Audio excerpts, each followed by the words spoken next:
Good afternoon বন্ধুরা, তোমরা সবাই কেমন আছো? Welcome back to Sharmila Facebook page. তো আজকে হচ্ছে সানডে সানডে স্পেশাল রান্নাবান্না হচ্ছে। তো এখানে দেখতে পাচ্ছ লাউ বানাচ্ছি। তো লাউটা কী দিয়ে রানবো চলো তোমাদের দেখাই। তো লাউটা বানাবো, দেখো এই যে কাঁকড়া মাছ, কালকে কাঁকড়া মাছ কেনা হয়েছে, দুটো মাছ ওই 850 গ্রাম মতো হয়েছিল। বড় বড় আছে কাঁকড়া মাছগুলো, এই জন্য ভালো করে ভেজে নিচ্ছি কাঁকড়া মাছের ফ্যানগুলো।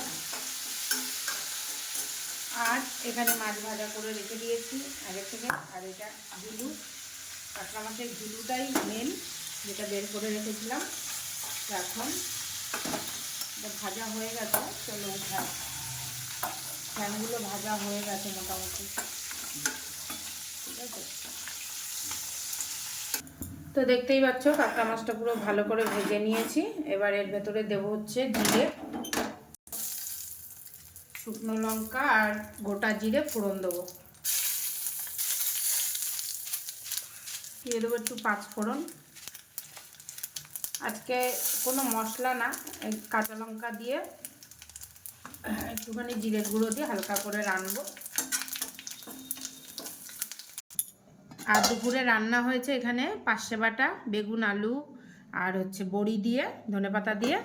আর এখানে রান্না হয়েছে টুনা মাছ, যেটা পুরো ইলিশ মাছের মতো, একদম টেস্ট। তোমরাও খেতে পারো, খুব সুন্দর লাগছিল।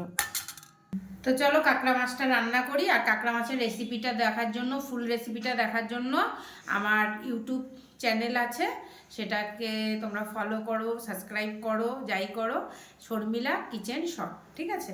তো চলো এখনকার মতো বাই বাই।